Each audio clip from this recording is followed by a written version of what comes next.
Okay, we'll be live in a few secs. No stress, it's only students. Are the easy ones. And here we go. Okay. If you're just joining us on Facebook, welcome to day 2 of the WUJS webinar series. My name is Zev Hurwitz. I'm the Director of Campus Affairs for the American Jewish Committee based in New York City. And today we're going to be talking about BDS, the Boycott, Divestment, and Sanctions Movement against the State of Israel and the college campus. For decades, AJC, the American Jewish Committee, has worked tirelessly to combat anti-Semitism, defend Israel's rightful place in the world, and to promote pluralism and democratic values for all. The BDS movement, which delivers no solution to the Israeli-Palestinian conflict other than the elimination of the State of Israel, has really succeeded not in harming Israel, but in setting the conversation about Israel, especially on college campuses. In the United States, BDS has been considered by dozens of student governments, but not a single university has actually divested funds from Israel. However, campus climate on these college campuses is often really divisive during BDS campaigns, and students are consumed in this rhetorical battle where the prize for defeating BDS is the opportunity to do it again next year. So why has BDS become such a popular movement on college campuses, and is it worth our time? Should Jewish students and pro-Israel students around the world be spending time combating the BDS movement? So here to have this really important conversation with us today, I'm pleased to introduce the Honorable Sandra Simovich, who is the Consul General for Israel in Southern Germany, Kayla Ginsberg, who is an executive member of the South African Union of Jewish Students, and Jonathan Braun, president of WUJS, the World Union of Jewish Students. Welcome, everybody. I'm excited for this conversation. Nice to be with you. Thank you for having us. So let's dive in a little bit. From your own experiences, can you tell me what the BDS movement has meant to you in your space on the college campus, in your country, and what have you been experiencing in terms of the BDS movement, its activity, its effect on the college campus, and then tell us a little bit about your work to be addressing it. So Kayla, let's you're on the top of my screen. Let's start with you. Thank you for having me. I'm very happy to be with all of you. I feel very underqualified on this panel. So I'm just going to dive straight into BDS. Obviously, it's extremely effective in South Africa. It was founded in South Africa in 2001. We'll take thanks for that, for all the work we created for you at the end of this call. And it's incredibly violent on South African campuses because they compare themselves to freedom fighters. So anyone who has background with South Africa, we had a system of segregation called apartheid, and the ANC, who was the party resisting apartheid, were seen as freedom fighters, and BDS have aligned themselves with that party and quote unquote call themselves freedom fighters. So their argument takes off very strongly on South African campuses. And in addition, they've jumped on the apartheid analogy. They were strategically very brilliant in getting South Africa to recognize Israel as an apartheid state. When they did that, it gave the argument legitimacy. It's like getting Germany to recognize something as anti-Semitism. Germany are qualified to stand up and say this is anti-Semitism. So it's been very difficult for us to fight that narrative on South African campuses because it's a very emotional argument. You're not exactly fighting a logical argument. We are dealing with students who are second level from apartheid. They are still very much suffering the remnants of apartheid. They don't have equal access to education. And they now being told there's another country somewhere far away that's perpetrating apartheid. So whatever they know about Israel, and most of them know very little about Israel, they don't know where it is on the map, a lot of them, but they hear the word apartheid and they immediately jump on the bandwagon because they can't let somebody else be the victims of what they're currently going through. So it's a very, very hard fight. It has, as I said, been very violent. Do you want me to go a bit more into what we face in specifics or just kind of how we tackle it? I'm happy to do either. So we're going to dive into specifics. I want to turn it over to Consul General Simovich to talk a little bit about the situation in Germany. But Kayla, we will absolutely get to specifics and what the counter BDS movement has looked like in all of our situations. So Consul General, tell us what's going on in Germany. Okay, so thanks, Dave. Germany, you cannot speak of Germany as such because there is a difference between, let's say, Berlin and Munich, where the consulate is situated. I think that we face much more challenge when it comes to BDS. In Berlin, we had examples where a music festival in which the embassy paid for participated by paying a flight ticket for an Israeli artist to come and attend, and then other artists canceled their participation because of the Israeli financial participation, as an example. Then there are events that took place now online, like Zikaron Basalon, which is a virtual gathering that took place with the occasion of the Holocaust Memorial Day, and it was Zoom bombed it was really horrible. So there's not even, this respect even for an event for the Holocaust Day. So it's quite problematic. I have to say that in Munich and in Bayern, the situation is much better. Also, the city and Bavarian government in general, I think, is much more minded to what BDS really means, and the fact that it is an anti-Semitic movement.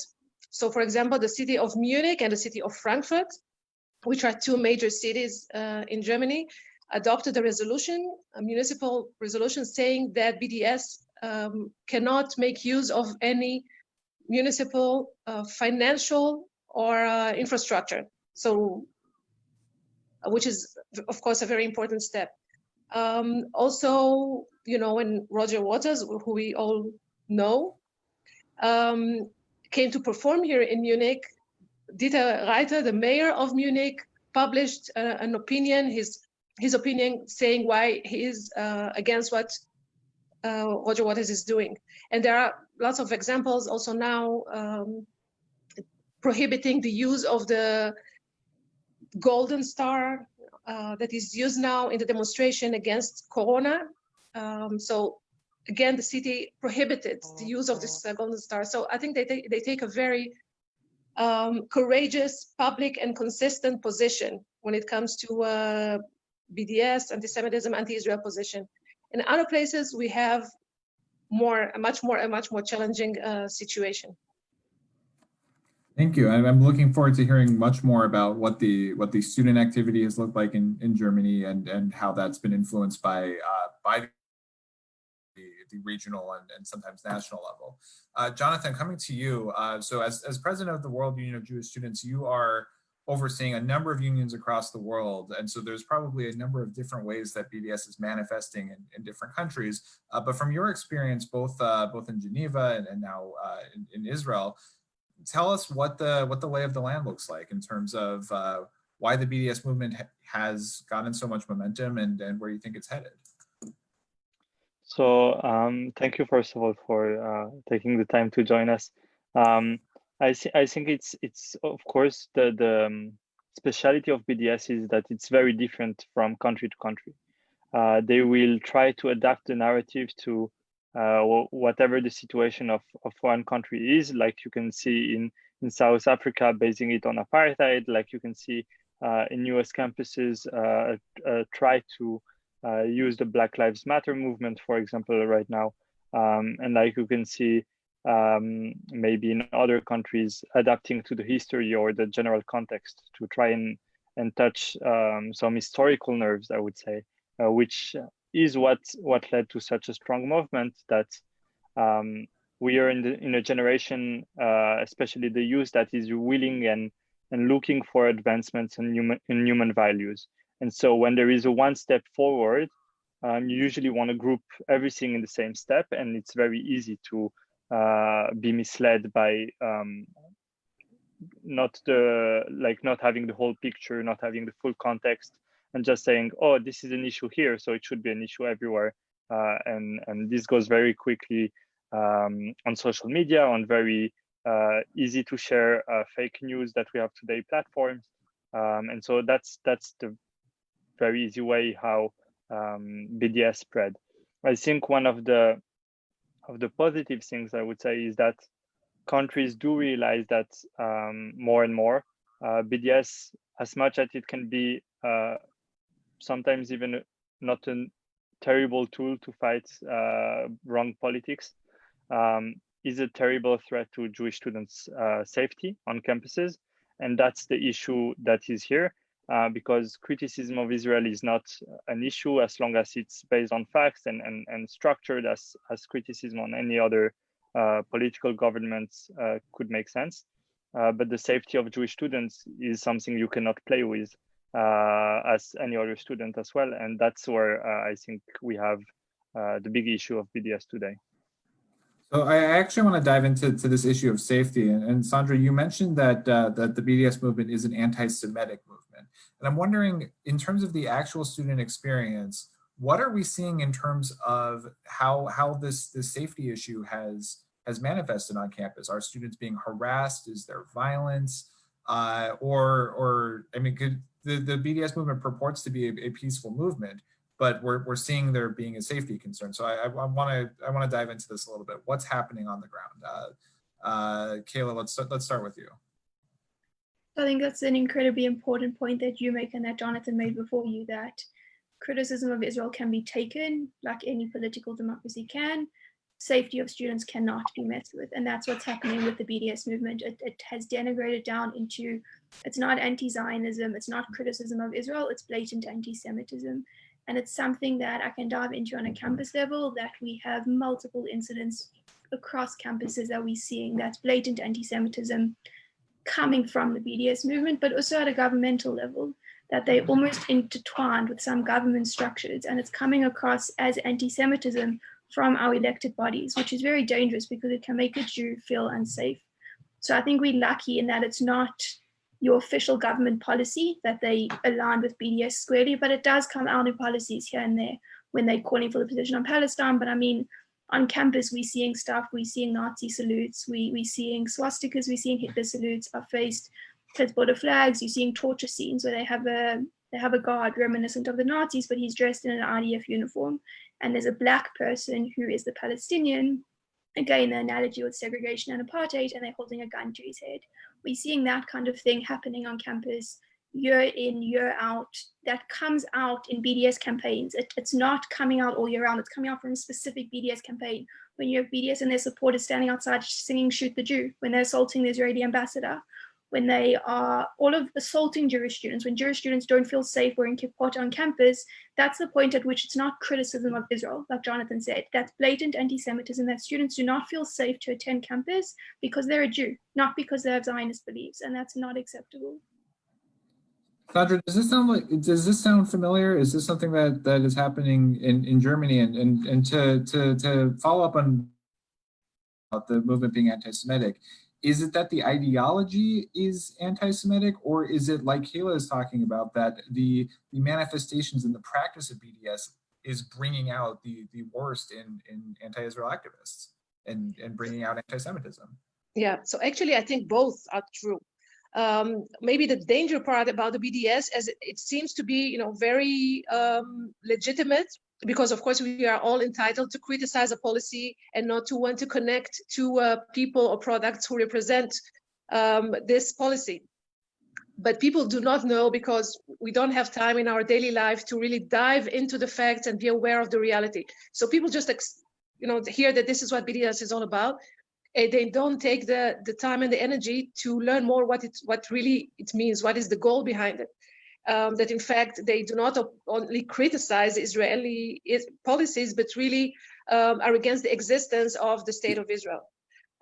So it sounds to be very legitimate, but really people are not aware what it is all about. So first of all, it's the content.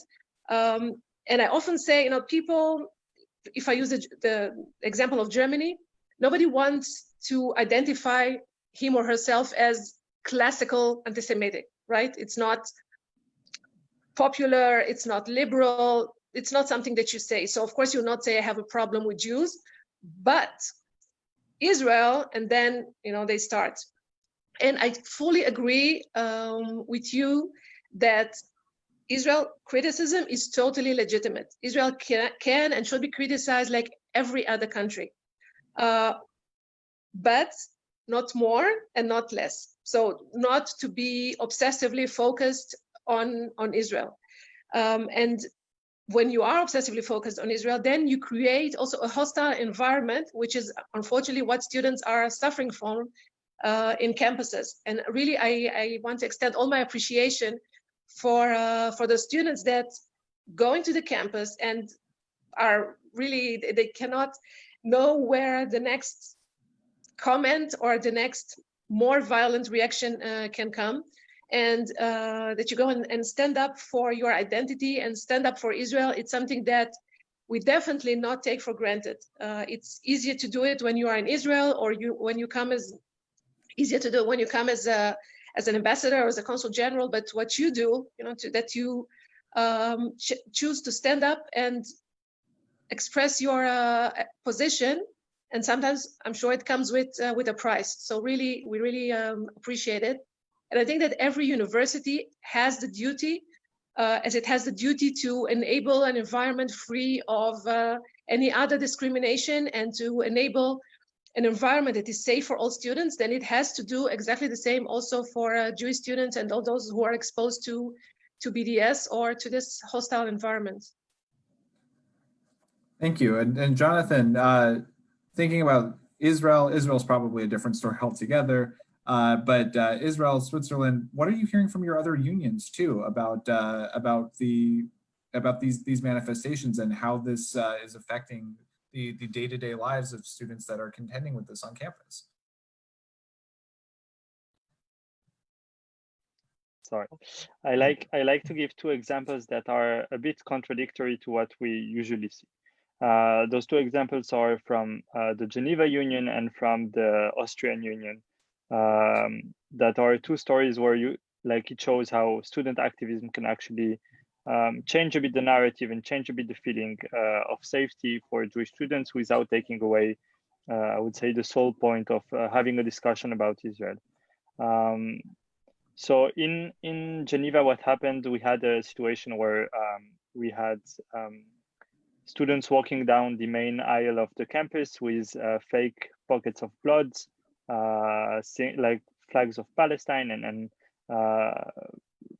sort of pushing forward the story of martyrs, Palestinian kids being killed by Israeli soldiers, and then sharing facts about how the Jewish people stole the land of Israel.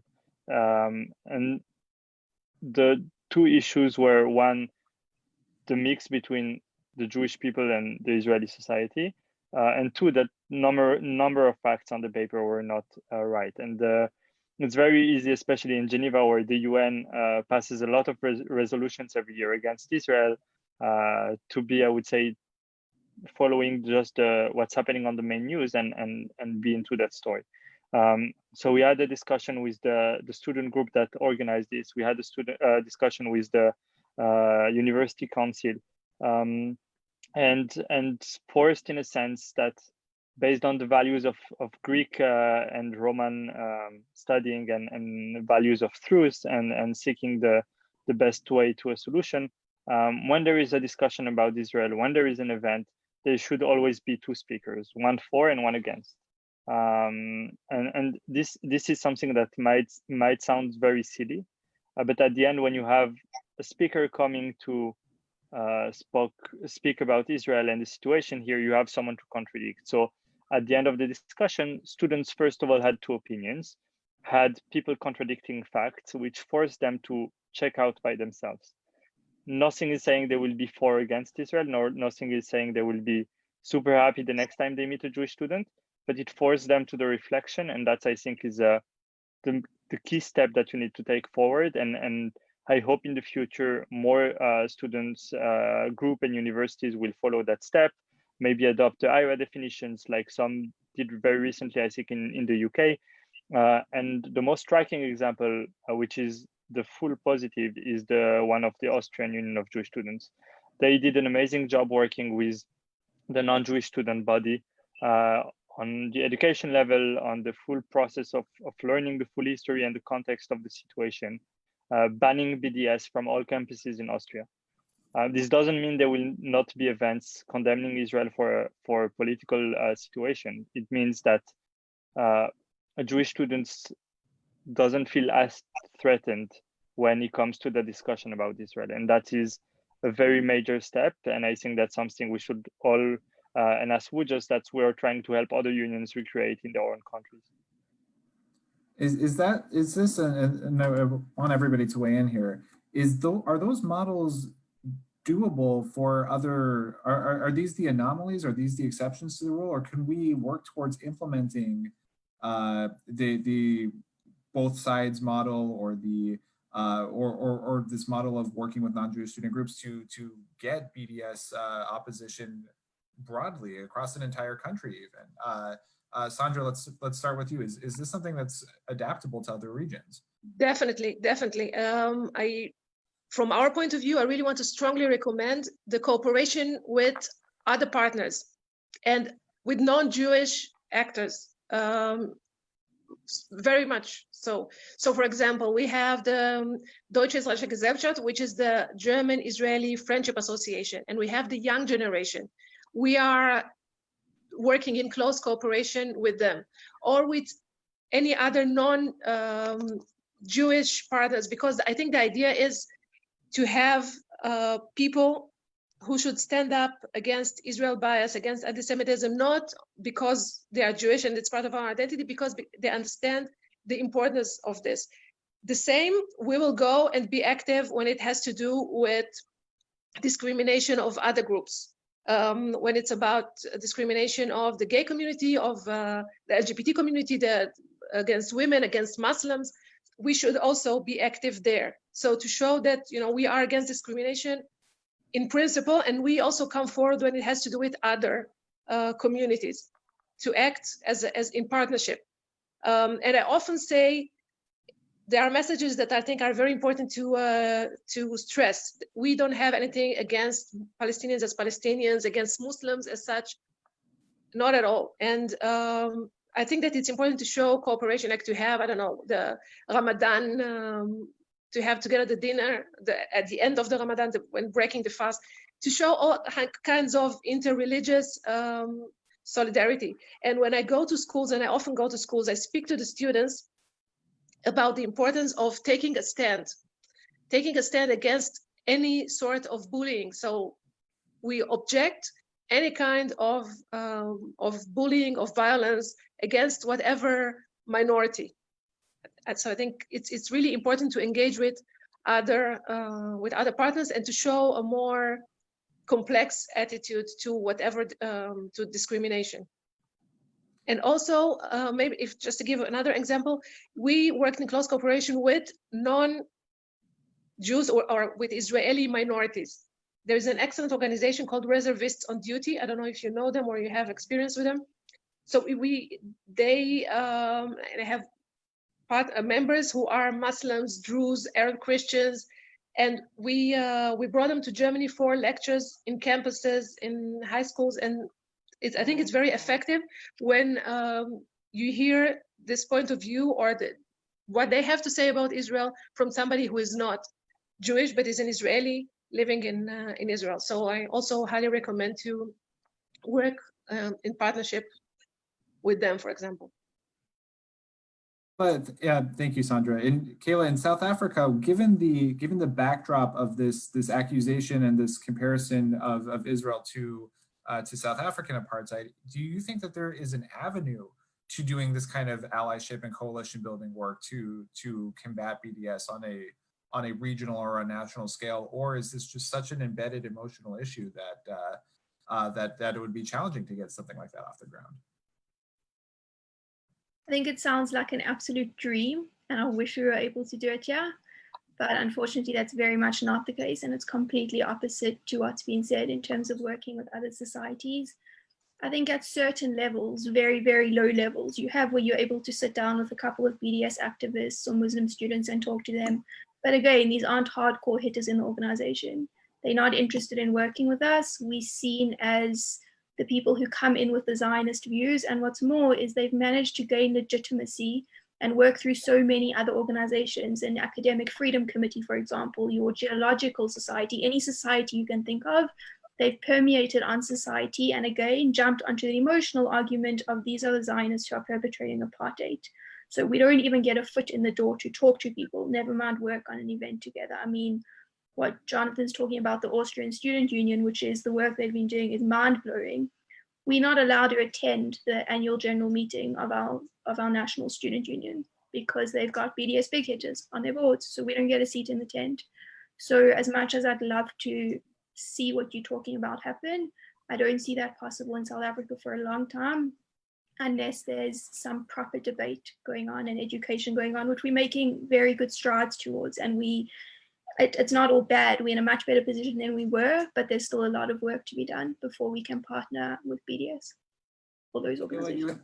Kayla, you have so many institutional barriers here. I'm wondering what your messaging and what your approach is when the few times you are able to get meetings, or when you're talking to a campus community that is so inundated with messaging from the pro-BDS activists. What messaging are you using? How are you trying to get out the anti-BDS message or the pro-Israel message?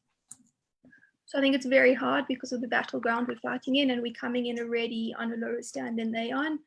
But we've changed our tactics a lot in the last few years, just based on tactics that weren't working. And we've got a couple of different strategies that we're using at the moment. The first thing that we do that's been incredibly successful is you localize your global message and you globalize your local message. If your message isn't local and if your message isn't relevant to the students you're talking to on the ground, they're not interested, because quite honestly, Israel's 3,000 miles away. They're worried about putting food in their stomach or the exam tomorrow, and they're not interested in talking about a foreign conflict. So the second you've localized that message, they suddenly want to talk. And to do that, it's often helpful to use a universal message. So what we've done in the last few years is we've taken messages like a message of racism, standing up to racism, a message of hatred is not okay, a message of let's talk dialogue, let's not have division. That is something people can get behind because it's a universal message that's relevant to them. So when we talk about hatred, Black students are facing segregation and hatred on campus. And when we say to them, we want to talk about the Middle Eastern conflict, and if you want to debate the Oslo Accords, and if you want to talk about the 48 borders, I'm here to do that. But first, we're going to agree that there's no place for hatred on our university campuses. And no place for hatred, any kind of hatred. We mean xenophobia, we mean segregation, and we mean hatred against countries. So we've used that, and we've seen it to be incredibly successful compared to previous years. And on top of that, we've always kind of been defending. Like I said, we've always been on the back foot, and we've always just been trying to put out fires when it comes to BDS. And a couple of years ago, we stood up and we said, we're done defending. We're coming to reclaim our narrative. You are not going to define what Zionism means to us. Zionism is part of our identity and it's part of our religion. And if we're going to define Zionism on campus, we're going to define what Zionism means. And that's, I wouldn't say they've backed off, but it's caused them to back off substantially. So those tactics, coupled with a couple others, for example, hatred, the hatred I've spoken about and the anti-Semitic incidences that have come out, we've really highlighted that. We've launched hardcore campaigns of posters with the Hitler salutes and the shoot the Jew and the swastikas and the torture scenes. And we've said, this is the organization you're supporting. This is not debating policies on Israel. This is not legitimate criticism of Israel. This is inherent and blatant anti-Semitism. And is this organization you're supporting? So based on the atmosphere on campus and based on the time we needed, we use different tactics, but generally those are the couple of strategies that we try use just mixed together. Jonathan, like Kayla said, so often the pro-Israel activists and Jewish students and anti-BDS activists find themselves on the defensive as opposed to being able to define what the conversation looks like. At a certain point, that's got to be, I'm sure for a number of students in WUJS's network, that's got to be very tiring and exhausting. What is the downside to just saying their corner of campus and yell what they're going to yell? We're not going to engage with that. What's the issue with not engaging? I think the issue with not engaging is the issue the Israeli state a bit realized after I would say the 90s, that they lost the social media war in a sense. That if you let other people tell your narrative of what is it to be a Jewish student, what is it to be an Israeli or a Zionist, what is it to be a religious Jew, then once you get to choosing what's your trying to decide what your choices are, you're very limited because other people told the story for you, and so the choices are not yours. So you come to a situation where you will be targeted no matter what you said. You will the main issue I feel towards this kind of situations is that a Jewish student that is actually not Zionist, not pro-Israel, not religious, will come to campus and will still be targeted for those reasons. And it's crazy to me that, because I don't think it can happen with, or it does happen with a lot of other causes that you will not see someone condemning a Muslim for a bombing in Iraq right now. There is a very big amalgam and connection between Jews in Israel, but we're not owning the narrative of what is that connection and how we want to tell it and what's our story. And that's the downside. That's the downside, and that's why we need to change the narrative, as Kayla said, try to get people to understand that Zionism for us is not what Zionism is for BDS, and being a Jewish student for us is not what being a Jewish student for them means. And I think one of the most striking changes I hope to see, for example, in the US, is coming from the outstanding support the Black Lives Matter movement got from Jewish communities and Jewish organizations and Jewish students in the last weeks. It's crazy. Like, I couldn't have imagined such a huge support from all parts and all facets of the community. And I hope that makes people realize that Jewish people are not here to talk about the Israeli-Palestinian conflict age 24, but to try and change the world to a better place and to try and make, I would say, a shared society where coalition building is not a taboo, and where sitting down with a Muslim group at university to have a talk is more than normal. And I hope that's the change we're going to be able to build.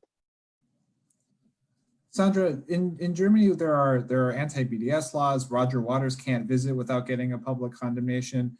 What is the incentive, or what is the need for anti-BDS activism to be taking place in college? Is it not smooth sailing? Can we not just throw back our head and kick our legs up and say, government's got it, we're good to go, nothing to worry about here? No, because with all respect to what governments are doing, and it is very important, but we are also here to fight on the public opinion. And in this regard, the young generation are the most important group that we, as a consulate, as Israel, target. They are the future, you are the future generation, and it's you who we have to engage with. So no, we can definitely not ever neglect the fight, even if it seems to be sometimes more comfortable. No, it's very, very important. And like you said, we don't have to focus 24/7 on the Israeli-Palestinian conflict, not at all. We can take it to other channels of cooperation, of common projects. And I think that the problem with BDS is that it's so simplistic. So first of all, we should give the whole picture. What I'm trying to do is to make people get a fuller picture that Israel and the Palestinian, it's not a matter of black and white. But it has a lot of gray and many other colors. So first, get a picture, a full picture of what it is all about. And then, of course, you are more than entitled to have your own opinion, but have a well-informed opinion. So this is one thing. And then let's do things that are beyond the Israeli-Palestinian conflicts. Let's try and engage in Kayla. I understand that in some cases it is much more difficult, but let's engage in what we call positive agenda. So what can we do to work together in innovation, in common, for example, we do a lot of common projects where Israeli students and German students work on challenges that are being given by companies, and they need to work in mixed groups and come with a solution. So we really put a lot of emphasis, because we had experiences with professors going to the universities, BDS support professors, giving their narrative. And those students, they hear this professor, and then they don't go home and start making their own research. They just, many of them take what they're being given. And then they remain with this opinion already formed. And this is what we are trying to do, to say, listen to the other side. There is more than one side, and you should hear it. We should hear the voice of all Israelis. You should form your own image by knowing who we are. In Israel live all kinds of people, Jews and non-Jews, lots of stories, lots of opinion. You cannot put us in a frame. Just because I'm a Jewish student, it doesn't mean that I don't have criticism or that I am you cannot put me in a box of framing. So I think this is why it's important to be in a constant dialogue, to be open for, I would say that we are open for an honest and open discussion. As long as we come willing, then I think it's important to show that we are here ready to discuss, as long as it's an honest discussion and based on facts and not on hate or strong negative emotions. Thank you. And Kayla, you've talked about the big institutional challenges you have. You have this really deep emotional issue with BDS activism. In my introduction, that in the United States, we've had dozens of campuses that have considered BDS, that have passed BDS legislation, but not a single one has actually, not a single university has actually taken the steps to adopt BDS or to divest funds from Israel. So what stops the SAUJS or South African student leaders from just saying this doesn't matter, or we shouldn't be engaging with this? What's stopping you from disengaging? So I think it's very dangerous for us to disengage based on points said previously, because then you've got one voice in the room. You don't have opposing sides to give both narratives, and you land up having a narrative not just at a student level, because the people that we engaging with are the future leaders. Like Sandra said, they're the future leaders of the economy, of the financial sectors, of every sector, and they're going to be the decision makers. So if they form their opinion at university with only one side of the debate, it's a very dangerous precedent for us to set, and I'd be very uncomfortable with it. But I think we're very different to the States in that we can't afford to keep quiet because of what I mentioned, that they've permeated through other organizations. So they're not coming as BDS, and everybody knows what BDS's motive is. They're very clear about where they stand on the destruction of Israel. They're not here to debate legitimate policies or the actions Netanyahu is taking. And because they've permeated through these other organizations have legitimacy. And coupled to that, we've got very different student politics. So where they're being passed at and this is just from my understanding, but student leaders in the States are often just influential people on campus. In South Africa, we have a party system where the political leaders in the country and all your political parties have youth groups, and those are the groups in power on campus. So your youth in campus who are in student leadership are feeding straight into national government one day. So the policies being passed on campus will often affect your national policy eventually. It's not just some meaningless policy that's another note in their book that gets closed. It really affects us. And we saw that very, very strongly when last year we had an academic boycott at the University of Cape Town. It started 3 years ago. It started during an Israel apartheid week where there was a push by BDS to start pass an academic boycott of all Israeli institutions and academics. And it's been called for at a lot of different US universities, but it really took off. And a committee called the Academic Freedom Committee brought it, and like I said, they then gained legitimacy. And this was incredibly dangerous because it didn't stop at a student level. It passed, it took us 3 years to fight it, but it went through every level at university, eventually going to the University Senate and the University Council. And they were this close to passing that resolution. It would have been the first university in the world that would have passed this kind of resolution, and its impact wouldn't have stayed on a campus level. And I mean, thank God we had very, very dedicated allies and community members who really fought that boycott with every ounce of their being, because we understood the long-term effects it would have, and we defeated it. We managed to defeat it at the end of last year, but that's why it's dangerous for us to keep quiet. And for us, unfortunately, it doesn't. It's not just a student resolution passed that doesn't affect us. Thank you. That's really great to hear. And nobody wants to be the first. When the divestment push started in the U.S., there was a number of campuses all trying at the same time to be the first, and a bunch of Jewish and pro-Israel student groups saying, we don't want our campus to be the first one. And of course, somebody has to be the first, but not if the opposition is organized enough. I want to move the conversation over to a philosophical one. Talking about countries and universities that have significant, maybe some larger than others, Jewish student populations. And I want to ask, in terms of the Jewish relationship with, the Jewish people's relationship with Israel and with BDS and these issues, is there an obligation, do you feel there's an obligation for Jewish students to be engaging in counter BDS work, in engaging in pro-Israel advocacy? What do you see as the obligation there? Kayla, let's stay with you. Is this something that is obligatory for students, or where do you land on this? It may be an unpopular opinion, but I'm going to say it anyway. I think Jewish students absolutely have an obligation to defend Israel. I don't think it's a question. Obviously, people will form their own opinions based on their beliefs and their worldviews, but I think it shouldn't even be a question. I think it's very similar to a relationship with a loved one. When something is said about your loved one behind their back, you're going to confront that because of your relationship with that person. And when Israel, a state that is there for us and there for Jews, a safe haven for Jews, consistently, if and I believe when it's no longer safe in the diaspora for Jews, Israel will be there. They'll be there with planes and they'll be waiting at Ben Gurion with their arms open. And as such a safe haven for Jews, it's the least we could do to defend them on campuses in such a hostile environment. They're there for us at every turn. When you want to enter the state of Israel, you just show your passport. If you want to move to Israel and make Aliyah, it's as simple as showing your ketubah to have proof of Jewishness. And I don't see any justification for Jews not standing up to defend Israel in the kind of environment that we function in. Sandra, is this something that that Jewish students around the world need to be doing? Is this an obligation? I definitely cannot say it's an obligation. I don't think it's my role or my position to tell other people what is their obligation. I can only really express my appreciation and gratitude to Kayla for what she said, because it's, like I said before, it's totally not to be taken for granted to have such a position.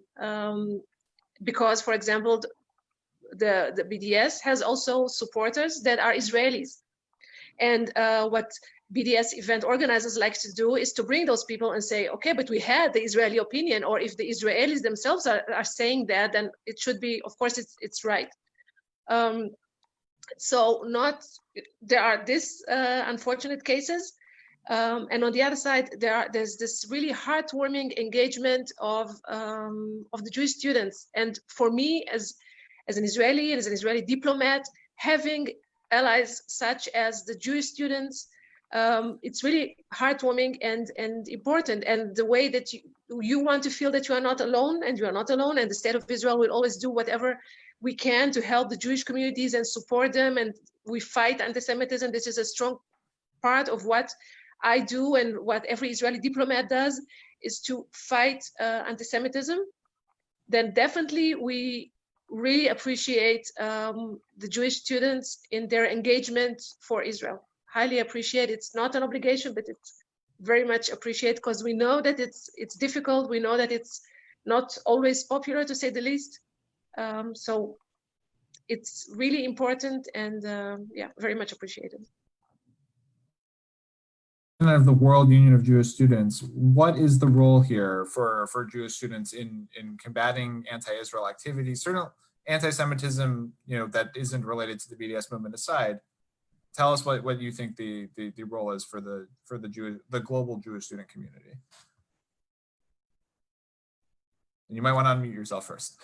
Again, yeah, I'm not getting used to Zoom after so many months. It's already a disgrace.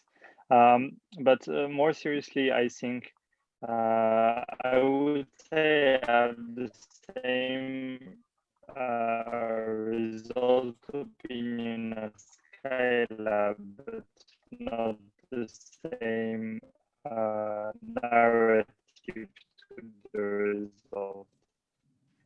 I believe students should stand up against BDS. Students should stand up against BDS, not because the issue is bad, but because the issue of danger for Jewish students. They bring around the Jewish values and the Jewish narrative. That's why Jewish students should stand up. Jonathan, I'm not sure if it's just me, Sandra. I don't know if you. It's not just me? Okay, Jonathan, you might be having a little bit of a connectivity issue there. You still with us? We just had a little bit of trouble with you the last. It's still a little bit fuzzy. All right. I'm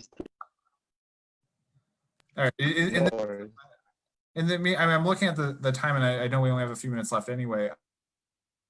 We talked about the Austrian Union. We talked about Geneva. I want to end on a note that's it's a little bit more uplifting and kind of seeing the positive. So, Sandra, starting with you, tell us tell us what there is to look forward to in the pro-Israel space over the next couple of months. Considering all of the different things going on in the world, the pandemic, the current Israeli political discourse, give us something to look forward to. What should we be excited about?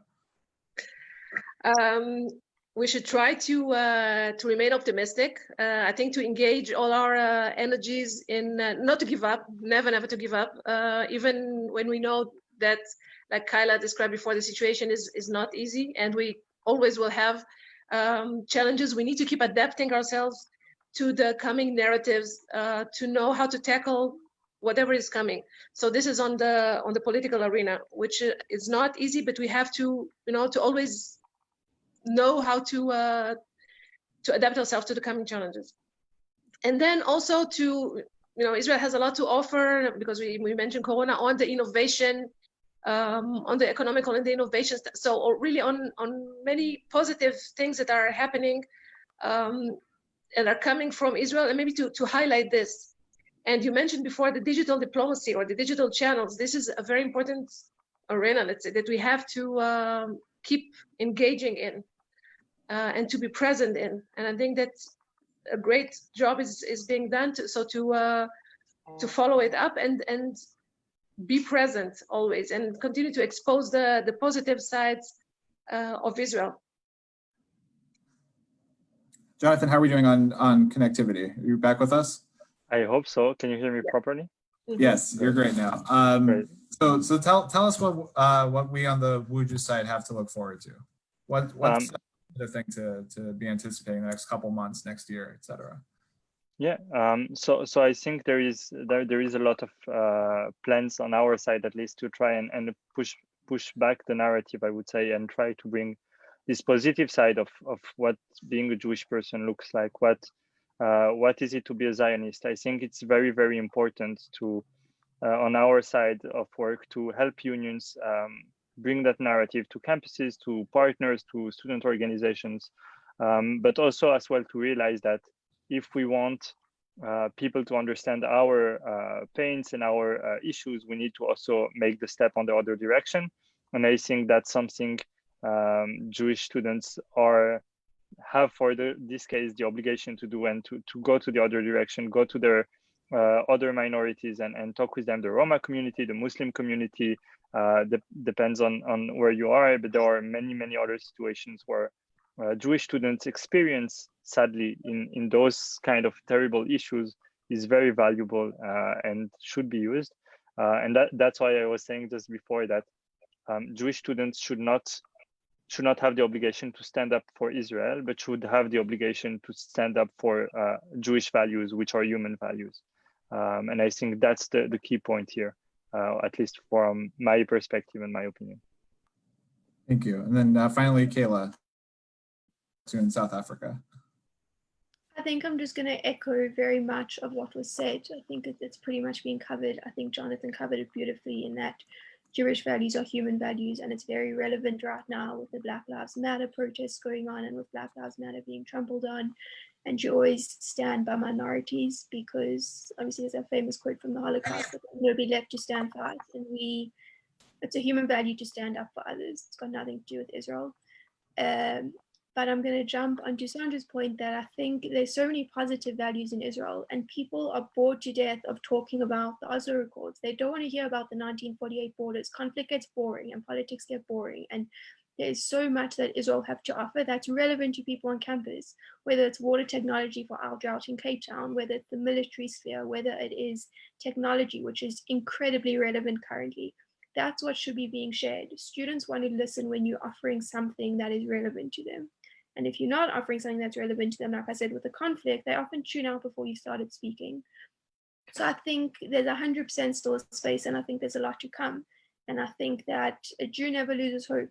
You see it in the gas chambers, in the depths of Auschwitz. You never lose hope. Whatever's coming in the next couple of months with annexation, and I think we're going to hit a couple speed bumps in terms of our advocacy on campus.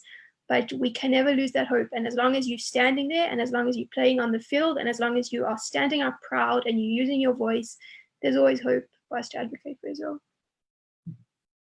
Yeah, totally agree. Very nicely said. Kayla, Consul General Simovich, Jonathan, thank you so much for your your openness and for sharing about this really important topic that's affecting students on campuses, as we've discussed, from Europe to Africa to the United States and around the world. Jonathan, I'll turn it back over to you if you have any closing thoughts about this or the seminar. And I, on behalf of AJC, thank you for including us in your seminar this week. This is a really important movement that you've started, and we're really fortunate to be part of it. So I would just close by saying thank you so much to everyone who has joined us to listen, but also to our speakers and to you, Zev, as moderator. It was honestly a pleasure, and we are going to have a session also tomorrow and the next day to finalize our seminar. So if you're still interested in those discussions, we're going to have a lot more. Follow us on social media, and see you there. Thank you very much.